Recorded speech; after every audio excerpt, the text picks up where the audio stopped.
গতকালই হাইকোর্ট সময়সীমা বেঁধে দিয়েছিল যে গতকাল রাত্রের মধ্যেই নরেন্দ্রপুরে স্কুলে তাণ্ডবের ঘটনায় অভিযুক্তদের গ্রেফতার করতে হবে, কিন্তু হাইকোর্টের সেই নির্দেশের পরেও রাত পেরিয়ে সকাল হয়ে গেলেও এখনো অধরা অভিযুক্তরা। নরেন্দ্রপুরের স্কুলে গত 27 তারিখ যে তাণ্ডবের ঘটনা ঘটেছিল, যেখানে বহিরাগতরা এসে শিক্ষক শিক্ষিকাদের উপর আক্রমণ চালিয়েছিল, সেই ঘটনায় গতকাল হাইকোর্ট সময়সীমা বেঁধে দেয়, কিন্তু এখনো পর্যন্ত অধরা অভিযুক্তরা। এই বিষয় নিয়ে বিস্তারিত জানতে সরাসরি কথা বলে নেব। আমাদের সঙ্গে রয়েছেন প্রতিনিধি আবির দত্ত। আবির, হাইকোর্টের নির্দেশের পরও প্রায় 24 ঘন্টা কাটতে চললো, এখনো পর্যন্ত অধরা অভিযুক্তরা।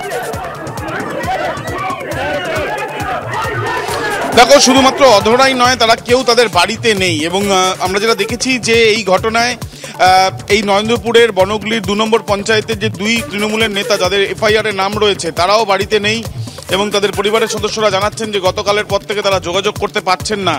অন্যদিকে আমরা যেটা দেখলাম যে হেডমাস্টারমশাই অর্থাৎ প্রধান শিক্ষক, তার যেটা পরিবারের সদস্যদের তরফ থেকে গতকালই বলা হচ্ছে তারাও যোগাযোগ করতে পারছেন না এবং এই যে পুরো ঘটনায় সেটা তারপর থেকে তিনি বাড়িতে আসেননি।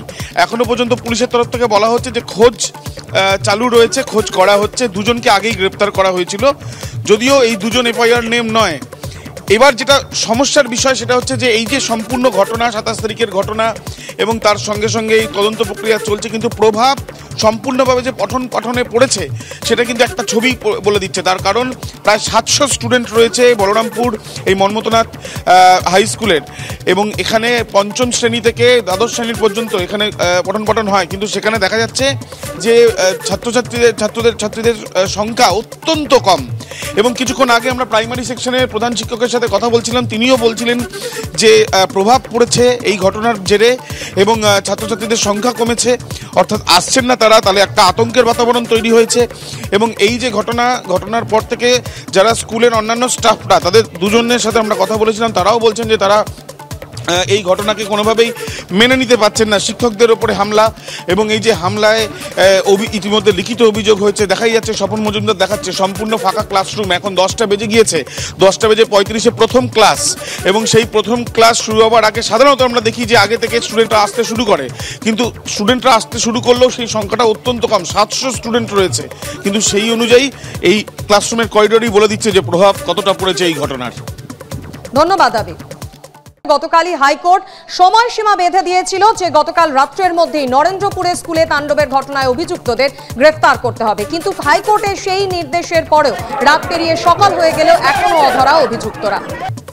নরেন্দ্রপুরে স্কুলের ভেতরে ঢুকে শিক্ষক শিক্ষিকাদের মারধরের ঘটনা, আর সেই ঘটনার প্রভাব পড়েছে পড়ুয়াদের মনেও। স্কুলে আসতে ভয় পাচ্ছেন তারা। গতকাল ছিল এই সপ্তাহের প্রথম স্কুলের দিন, সেই দিনও কিন্তু পড়ুয়ার সংখ্যা চোখে পড়ার মতো কম ছিল, এমনটাই দাবি করেছেন প্রাথমিক বিভাগের প্রধান শিক্ষক। কি বলছেন তিনি, দেখাবো আপনাদের। এই যে পরিস্থিতিটা তৈরি হচ্ছে, এটা যে কোনোভাবেই হোক, মানে আবার আগের অবস্থায় যাতে ফিরে আসে সেরকমই ব্যবস্থা হলে আমার মনে হয় ভালো। হ্যাঁ, সেটা তো পড়ছে। গতকাল যেমন খুব কম স্টুডেন্ট এসেছিল হাই স্কুলে, মানে গার্জেনরা অনেকে ভয়ে পাঠায়নি এরকম।